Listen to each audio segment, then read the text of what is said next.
What up, y'all? Welcome to another episode of Two Lost Conversations. This is where we get to know some of the dopest and exciting artists on the platform. Today, we're joined by my guy, Hojean. What's going on, man? How you doing? What's up, man? How are you, bro? I'm doing good. And I really wanted to start this conversation on a high note, but then I was doing some research and I saw your Twitter and I saw this message. Let me read it for people. He says, "I'm still working on this track. Sorry for not being musically active. It's been pretty hard to make anything music related these days. Sometimes I feel so invalidated that I ask myself if I should even continue making music. Really, it's just in my head. And even when people try to invalidate me, I also have millions who truly love my music, and it ultimately gets me back on track. Thank you guys for being patient. You guys always are for me." What's going on, man? What how can we lift your spirits?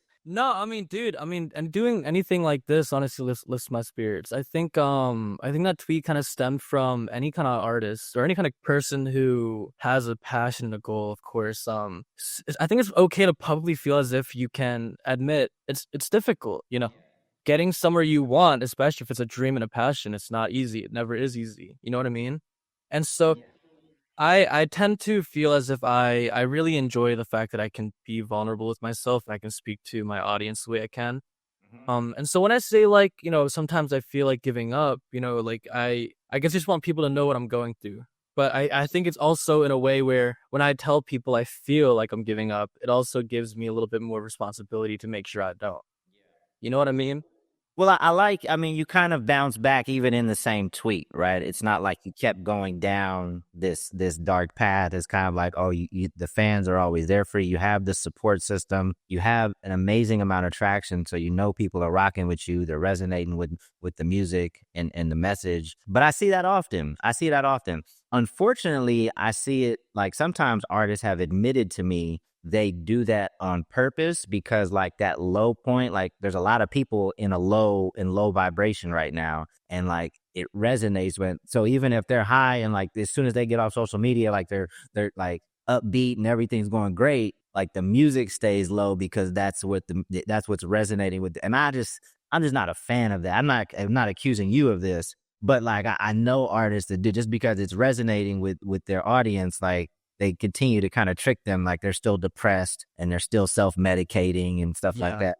It's like you're saying you're kind of not a fan of like people that kind of make that their whole presentation. No, making it up. Like just Oh, like oh, okay, got you. Just for like the pity points. exactly. There's a lot of that going on, unfortunately. I don't think I've ever seen it. That's terrible. Yeah, it is. It's very terrible. But anyway, that's not what you got going on. Obviously, so you're over a million monthly listeners. What would you attribute that to if you had from 3 to 5 things? What would you attribute like just your attraction and momentum on Spotify to? Sorry, can you explain what you mean by like a tribute? Like, so what did you do to ultimately get to a million monthly listeners? Like you could be like quality of the music, the consistency, the team, like what, if you just had to narrow it down to like 3 to 5 things, like what do you think you can contribute your success on Spotify to? I think I can definitely, if I had to thank anyone, I would, of course, I want to thank, just honestly myself growing up. I just feel as if growing up I had a lot of alone time, and I love that alone time. I eventually found out that I was just very much artistic. I wasn't a fan of like school. I wasn't great at school. And I also want to thank my team. My manager Jordan, I don't know if I'm sure you've spoken to him before, but he just has been such a rock for me. Like he holds me down so much. Like when I tell you, like I'm on Twitter talking about, oh, I feel like giving up, whatever. Like Jordan, he will hold me down. You know what I mean? So, and if anyone were to ask him how many times do I feel so like down, he'll always be like, oh, dude, he's always down. But we always keep each other accountable, and we work through it. I also want to thank my listeners, because as I said in that tweet, if it weren't for them, I wouldn't be where I am right now. Or like there's been plenty of times where they've proved me wrong so many times, because I have trouble believing in myself sometimes, and I'm getting better at that. But I remember like my first few tours and everything, I didn't think I would sell any tickets. I thought, and eventually both my US tours both sold out. And once again, they always prove me wrong, you know? So if it weren't for them constantly proving me wrong and my manager always holding me down and to my isolation as a kid, I feel like a lot of that kind of becomes my motivation. That becomes my monthly listeners, which I'm very grateful for it. You know, I'm very grateful. Whether it stays over a million, goes under a million, at the end of the day, like I just know I have a support. And I think that's what really makes me, keep going. Dope. I love when artists shout out their managers. I manage a comedian, but I used to manage music artists. Good managers do a lot for their artists. So it's really dope when artists show love and appreciation to their management because, I don't think the normal person knows like how many things a good manager actually does to support an artist to allow them to kind of focus on what they're good at. So I love hearing that. When did you start making music? I would say I started probably 2017. I don't got too serious though until maybe 2019. So I would say 2019 is when I started locking in and I started producing my own beats and playing instruments and stuff. So I would say 2019. Dope. So that's relatively quick. So taking it serious in 2019, and then when did it ultimately like become like your full-time job? It's crazy because I can't even express exactly when that occurred. It kind of slowly happened. Yep. I feel like I lived like an unusual life where I never needed to quit a job or get fired because growing up, the only job I had was working for my family's dry cleaner business. So there was never a point where I was like, you know what, I'm gonna quit, helping my family and I'm gonna do music. It kind of just all happened. It kind of all just like perfectly balanced, like it just happened. So yeah, I'd say yeah, I couldn't tell you. It just kind of gradually happened and now I'm here. I'm so grateful. Dope. Did you support a tour before you went on your own tour? No, no, my first ever tour was a headline tour. Nice.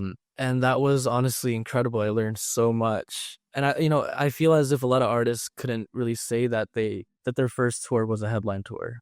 And so that's like another thing. Like I'm like my audience is constantly proving me wrong and telling me that you're worth making these songs, you're worth going on these stages. So I'm just very grateful for it. So what year was your first tour? I think it was 2022. 2022. So within 3 years of taking it serious, you're already doing your own tour. Now, was that in the U.S. or was that abroad? No, my first tour was in the U.S. And then I think Okay. we did like 2 shows in Canada. Okay. How many cities on that first run? Dude, man, maybe like 16, 16, Okay. 17. What gave you guys the confidence that you were ready to tour? Like just both from like a performance standpoint, but also that you had the demand for it. Like what were you guys looking for? What were the numbers on social media? What gave you the confidence that you guys were tour ready? Man, you are asking some great questions, brother. You're asking some great questions. I think it was just that we did a show in December of 2021, I believe. My very first show ever. It was at Baby's All Right. So shout out Baby's All Right for having me. But I think it was after that we saw that there was an audience that came and they enjoyed it. Okay. And then I think we started talking about doing a tour in 2022, and we also got a festival offer, which that helped fund the tour as well. So it kind of all once again rolled perfectly into place, much like when I realized that this is my job. So I'd say it all just kind of rolled into place once again. I'm starting to realize I'm so lucky. I'm so grateful. People are really resonating with the music. What do you think it is about the music? What's some of the messaging or some of the storytelling? Why are people like really gravitating towards your sound, in your opinion? I think about this question a lot myself, and I always ask like, what is it that they hear, and I think there was, if you like listen to my discography from like start to finish, I think you kind of start in a place where you kind of see what I want to sound like, stuff that I grew up with, like like New Edition or like Elton John, Jodeci, whatever, like all just kind of combined into one thing. You say Jodeci? You grew up listening to New Edition and Jodeci? Yeah, I love R&B. Oh, that's dope, man. That's super dope. I was wondering why I like the vibe so much, man. Like that's dope. Those were some of your influences. Yeah, I was playing in my dad's Toyota growing up. So, shout out to his radio. Uh, but yeah, and then there was a point where my music kind of became more mainstream feeling. And I think in that, I think people not only heard the music, but they want to know who I was too. Mhm. And I think why people enjoy those songs, especially like my diehard fans, I feel like it's because they hear those songs and they think also, this is who he was at that time. You know what I mean? Like, I'm constantly changing and evolving in my personality, my music, and I feel like that kind of resonates in my actual music on streaming platforms. You know, like you feel like you can hear development from when I was just first starting out to trying to find who I am. I think my music is now post puberty. I think now people are realizing this is who he is now, but we loved his youth and his music. You know what I mean? So it's almost like a cool age progression thing. I feel like people are kind of going along with it, like it's a coming of age story or something. You know? Nice. What's your favorite Jodeci song? Come and talk to me. I really want to meet you, girl. I really want to know your name. Ah,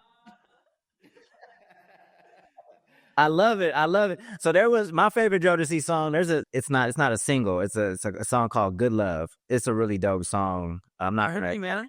I'm not gonna attempt to sing it like you just did so great. But check it out. Like Good Love is a really dope song. Is it from the earlier albums? Yeah, I don't remember what album it's on, but definitely check that song out when you get a chance. It's definitely my favorite. Okay. Um, Thank you so much. You should. I'm more of a Boys to Men cat. Boys to Men is my favorite. Dude, they're incredible, man. They are incredible. So yeah, I'm still stuck in like the late '90s, early 2000s R&B Me myself. That's too. yeah. So You too, man. so now this is great, man. What did you learn from that first tour? Like when you were done, you were like, it's probably a great experience, but next time ABC. Like what is that? I mean, we definitely learned that tours are expensive, so expensive. I remember the total after the tour I had to pay out after everything. Like, I was like, my God, like this is way too much, but then we paid that out, and like I said, I'm so grateful because we did not come negative or neutral. We came positive out of that tour, so I was very grateful for that. But I think I wanted to really upgrade the sound. We had a band of five, and I felt that was a little too pricey to bring a band of five and a crew along the road with us. So Mm-hmm. the next tour, we lessened the numbers. We got backing tracks that just like kind of play like elements from the original songs. That way, it kind of feels more homey for the people in the audience. Yeah. Um, yeah, I think like evolution wise, we are still trying to learn what makes a good tour. Well, especially in rehearsals, we're like, how can we make this feel like an event and not just like singing these songs? For sure. And so, yeah, we kind of just started doing rotate like our set list all makes sense now. There's like a story to it, upbeat, slow, upbeat, sincere, you know. So I would say we kind of just learn. I feel like we learn more about the theatrics in the next tour. Hopefully, this next one, possibly 2025. Hopefully, it's like Nah, it's all a learning process, man. You learn how to budget tours, think the way you're thinking about it in terms of like creating an event. I think that's what the expectation is these days. In order for people to come back and want to see it again, you have to kind of take them through an experience. So that's through the set list, that's through the set design. Obviously at this point you can't go too crazy with all of, you can't have a ton of pyrotechnics and all these other things firing off yet. You'll get there, because at the end of the day, you do want to make some money from touring because it's a lot of work. I a don't, lot of work. It's a lot of crew, a lot of work, a lot of hands. yeah. How many days for your tours? How many days a week do you have a show? On tour, we would probably do like, I mean, there'd be some days where we do like three shows in a row, and then like most of the times our breaks are just being in the van driving to the next state. Yeah, you. I feel like on tour there's not a lot of time to just kind of breathe. Yeah. But I think that's all in the mind. Like I feel as if you feel like you want to break, enjoy the view. You know what I mean? Or if you go to a gas station, just talk to your crew and your friends about like, yo, like where are we right now? It's so beautiful here. I think that's like how we kind of handled our mental by just like appreciating what we were doing. Yeah, because the like you said, touring is expensive. Those days off are expensive, right? You're still paying for however you're traveling, for food, for hotels. So if you have the ability to do it, and you have fans in some of those smaller cities, it's best to try to do a show. When I used to run a record label, and we would try to do at least 6 shows a week. At least 5, do 5 to 6 shows a week. But it definitely gets tough, man. Touring is a different type of grind. People don't understand. You got to take care of, especially you as a singer, you got to take care of your voice. I know you got the tea on deck, the throat coat, the lemons, the all that. Dope, man. So now at this point, what does the team look like? You have your manager. Who else would you consider like the core team? Just in general or on the tour? No, just in general. Yeah, but I would say right now the team is just really Two Loss, of course. You guys are helping distribute things. Of course, shout out Two Loss. It's right there on. Yep, yep. But definitely shout out to Kibu. He's been very helpful. But Jordan, like I said, Jordan, realistically, like I feel like at the end of the day, like the two people in the front of the boat is me and Jordan. Like he always talks as if everything we're gonna do in like the next 5 years, he talks about it as if we're doing it now. Love that. And I will say it's a little overwhelming for me, but I think I need that. I think that's why I'm still here. I would say the crew is really Jordan, Kibu, Two Loss, and then I would say my crew is even my friends. Because on tour and stuff, my friends will come with me and they'll sell merchandise, keep me level-headed. And when you say taking care of your voice, yeah, they definitely help take care of my voice on tour because I definitely lost that. What does Kibu do? What's Kibu's role? He's under Centrix. He just basically like he Oliver just kind of helps with like building, if that makes sense. Okay. And he comes to my shows, especially in Atlanta, and he's just kind of always like he feels like he comes in and out, but like in like a very like Mr. Miyagi kind of like helpful way. Like I'll just be like chilling one day, and then he'll just like post on Twitter like, "Yo, Hojean's coming up." I'm just like, "Wow, awesome, thank you."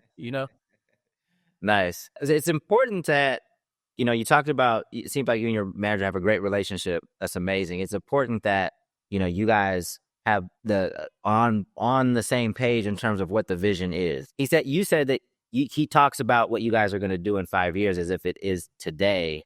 I think for artists that are watching this, it's just super important that your vision of the next 5 years is the exact same as his vision for the next 5 years, right? So that he's not trying to encourage you to do something that's a little off the beaten path. It's so important that 5-year plan, you guys are on the same page. And it sounds like you guys are perfectly aligned on what that means. Yeah, I mean, it definitely comes with a lot of building. Like the calls definitely last hours, and it's just talking about what he wants and what I want and how we can meet in the middle. That's what's really important, meeting in the middle. And once you meet in that middle, it's really important that you keep accountability for each other. You know what I mean? Like you do your thing, I do my thing. We'll meet back again, and then boom, we work off what we work, off our own jobs or whatever. It's pretty incredible. I would say. I think we have like an incredible relationship. He's felt like a brother to me. I definitely, not to be dramatic, but he's definitely saved me so many times. Like he's really helped. He's really helped mold my life into what it is now. Dope. As you grow and you become like this big star, just remember this conversation. Just remember kind of what he did. There's a lot of artists that sometimes forget the work that some of these folks put in the early days. I think, who is it? Chapel Roan. I think she just fired her manager like after she got her Grammy. I don't know exactly what happened. He might have done something that's worthy of being fired, but I just don't like the story. I don't like hearing the stories of like a team that builds an artist to a certain point and then, completely severs the team and leaves them in the dust. Yeah, Chapel, number one, Chapel's incredible. She's absolutely incredible. We don't really know what happened, but I will say regarding my manager, like I always tell him every year because I really do love him so much. I know he loves me. I always tell him every year. I cannot wait to be on a stage thanking you and some thanking you on these calls. I'm sure he But sure, on a stage getting an award and just saying like, "Yo, Jordan, thank you." I'm sure he's appreciative of the words, of the positive words that you speak even now. But let's jump into your brand a little bit. I was told that you're always wearing this hoodie. Why are you always cold? Do you have a funny shaped head? Like what? Why, why, why the hoodie all the time? Why is that part of the brand? I remember the day I was in college, Georgia State, and I remember there was a day where I was just so like I just felt like I was so depressed, I walked into school. I don't want people to talk to me. Like it was just for some reason suddenly I just like was extremely upset. I don't know what at. I think I was just stressing out. School, whatever, relationships, whatever. And so I just like wore a hoodie like this. I just walked into school and I walked out, and it just kind of kept happening where I just kept doing that. And I found like almost like a comfort with it where I was just like, wow, I can just go in there. People know not to bother me, you know. And not that I was ghosting anyone. I was still talking to my friends, but they're just like, you good? I'm just like, yeah, I'm good right now. I'm just kind of, going through it. And I think around that time, I was also trying to figure out if I was trying to do music long term. And when I was making music, that was like the only happy thing I had in at that time, it felt like. And so I think the two just kind of collided, and I just started doing this. And then, now people at my shows will dress like this, or like this Halloween, they've sent me DMs of them dressed up like me. It's like an easy, like little brand thing. But to me, I feel like when I do this, it just feels like a constant like warmth, like a hug. And like to me, I think being comfortable is really important. And if this is just what makes me comfortable, I'm just gonna ride with it. Nah, I love it. What I tell artists is that you should tell your story in everything that you do, right? Like obviously you're telling your story through your music. Your show should tell the story, and it should be consistent. Your interviews, obviously we're talking about your actual story right now. The merch should tell your story. Your image should and it should all be consistent. So I would imagine you guys sell Hojean hoodies, right? Where can I get the Hojean hoodie? Man, listen, I don't know if we're doing merch anytime soon, but yo, when I perform in LA, hit me up, man. Hit me up. I'm gonna get you one. Don't even worry about that. I'll be there for sure, man. If I'm in town, I'm pulling up for sure. Is there an LA date already on the calendar, or will it be on the calendar in 2025? It'll be on the calendar. Nothing yet. Nothing yet. No, I'm pulling up, and I'm gonna grab. Oh, man. I'm gonna buy a Hojean hoodie at the merch. You ain't even gotta buy it, bro. I'm gonna give it to you. Come on, man. Play this back. I'm gonna play this. I'm gonna say, look, Hojean said I can get a hoodie. I'm gonna remember it. Trust me. For sure. Nah, I'm with that, man. I love it. I know that you go through some of your down moments. Obviously, we read the tweet at the top of this interview. What are some things that frustrate you about this industry and just kind of how it is today? I think what frustrates me is I have this thought that I always think of, but I'm gonna try like saying it in a very PR trained way. I just feel as if in the industry, it just feels very divided. Whether it's like ethnicity or the way people work, or how you portray your art, I think there's a lot of diversity in that, and that's not a bad thing, But I think in doing that, it's like we're kind of creating like an industry where everyone is divided. Where I feel like back then, if people were working in different ways, they'd also come together.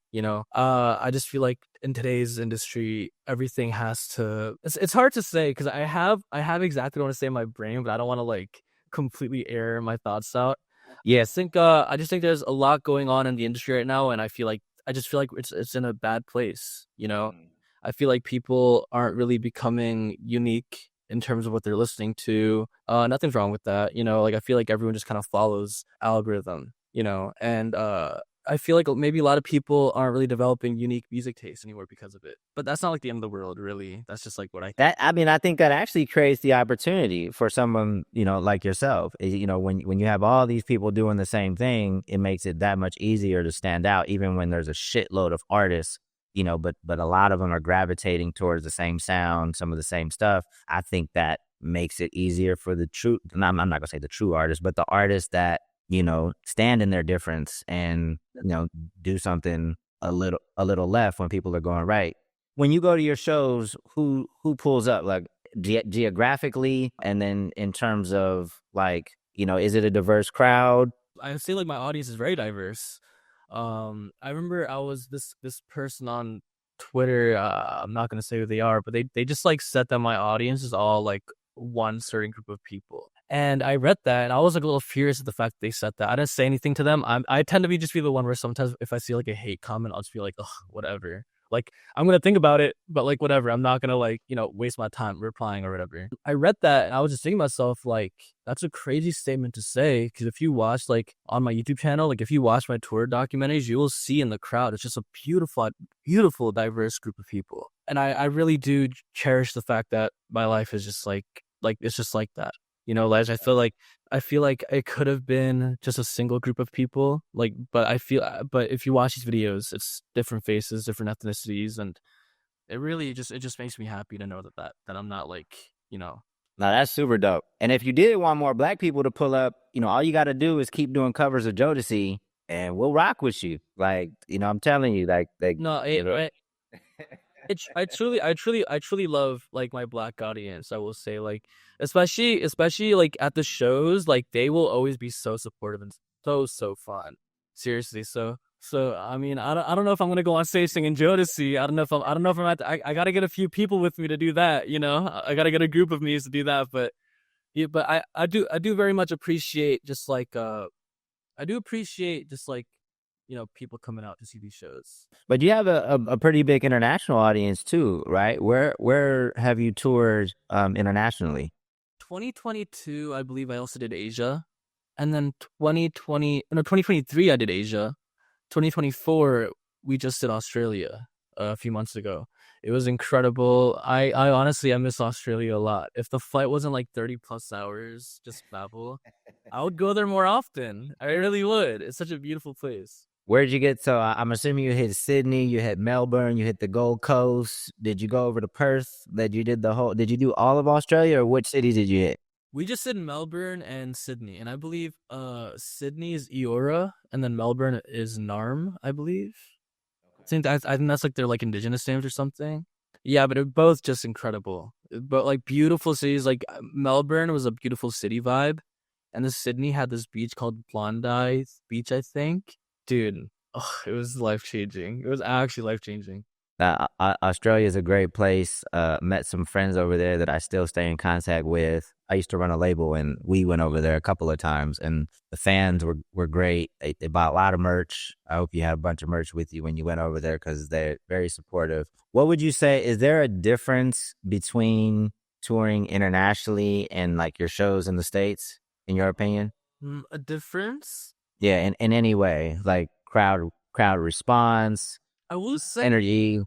in Asia, I will say Australia was more of a US kind of vibe in terms of audience, but in Asia, it was very interesting. Maybe it's just the crowd at that time, but all my shows I did in Asia, the crowd wouldn't clap, and after every song, I would have to be like, "Thank you," and they start clapping. Like, but in the US though, it's like when the song ends, people are just like, "Yeah," you know.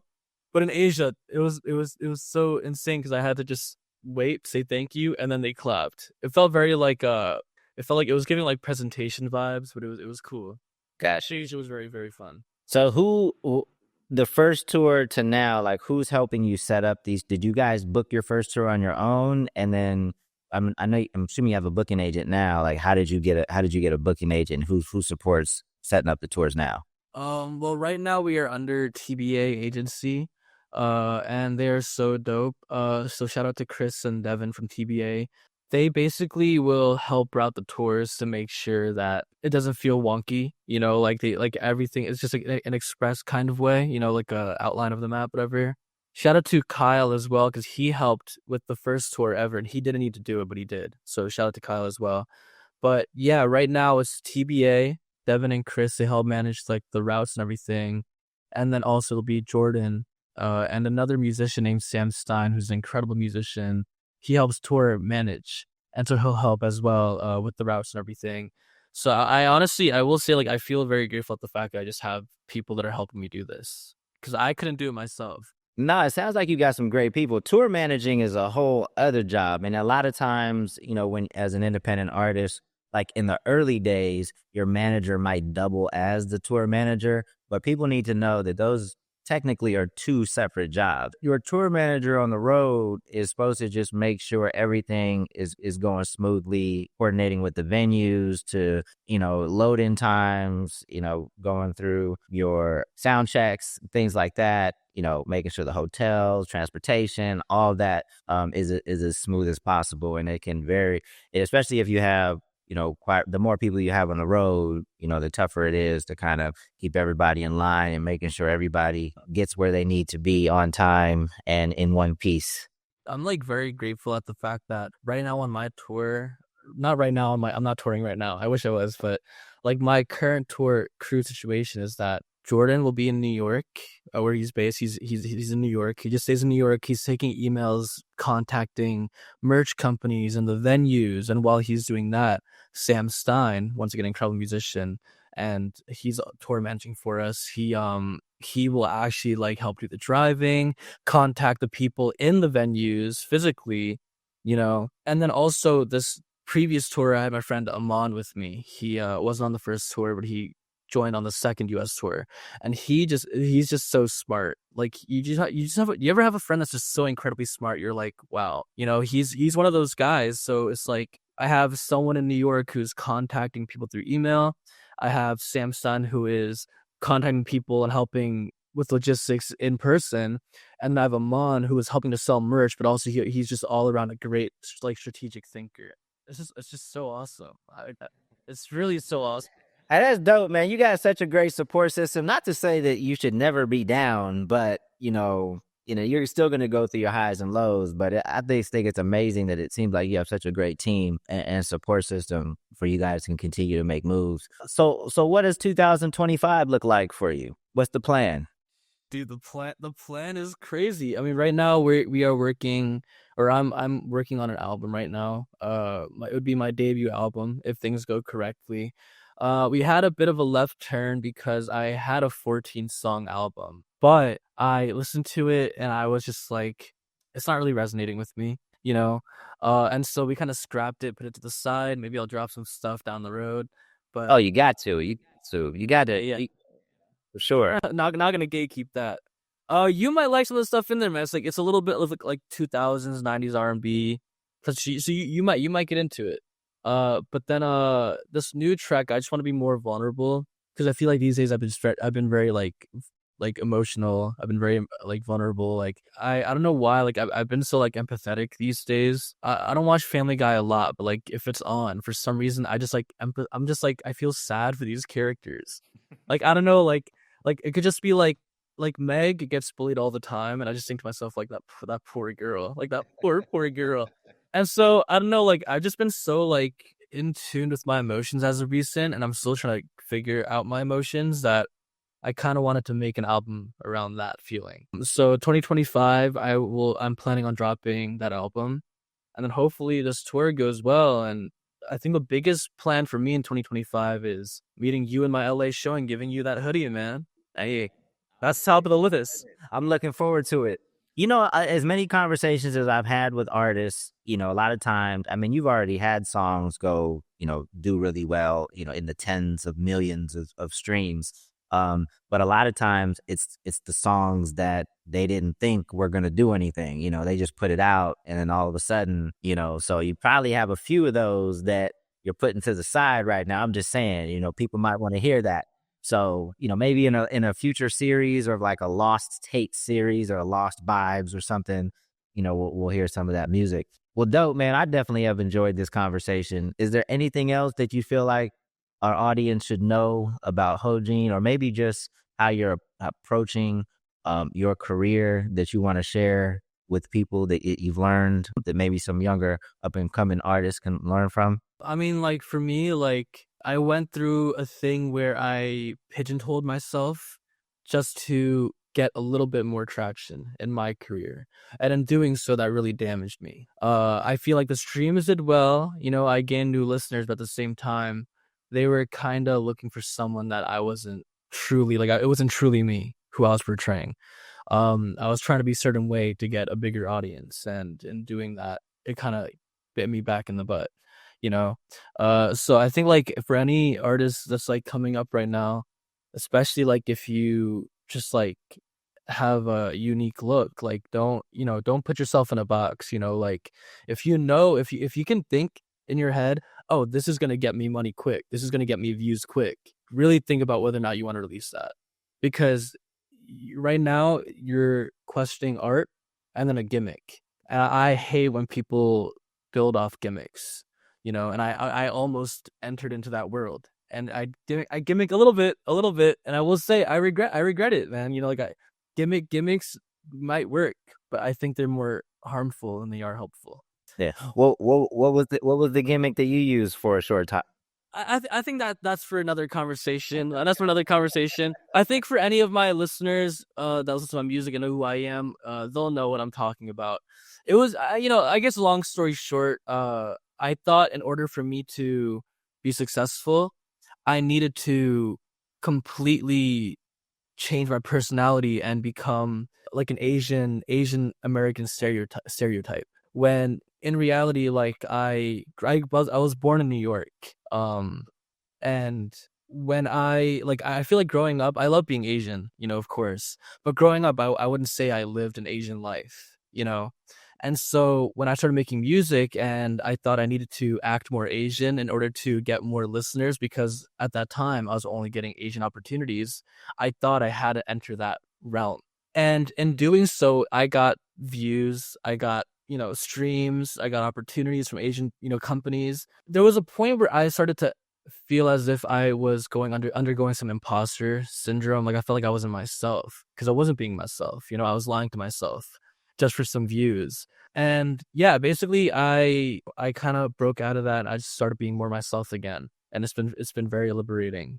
And so, I think a lot of people kind of fall under this, like, I feel like every artist will enter a point in their life where they're like, do I kind of sell myself into this? And really ask yourself, is that what you want truly? Think about yourself in 5 years from now. So yeah, I would just, if for any upcoming artists, I would just say don't fall for gimmicks, like don't fall for gimmicks, don't fall under stereotypes, like truly be yourself. Yeah. No, I think obviously there's a lot of young people that want to do music as a career, and I think when they're not finding the success that they want, that's when they start to turn to things and kind of jump outside of themselves and feel like they got to do something different to try to get a little bit of traction. And it's unfortunate, but Yeah, I think saying no is like important. Saying no in the industry, like don't be afraid to use that word, don't be afraid to say no, and don't be afraid to be vulnerable. yeah. Nah, great advice. So if you're watching this, make sure you check out Hojean on Spotify and on Instagram. Do you pronounce it Yi Hojean? Is Y-I Dude, Hojean? you killed that. You killed that. Not a lot of people can pronounce my last name like that, but you killed it. You killed There it is. There it is. Boom. So I'm looking forward to the show in 2025. I'm already looking forward to my hoodie. This has been another episode of Two Lost Conversation. Me and my guy Hojean. Again, check out his music, man. It's some good stuff. So check it out. Till next time. Peace.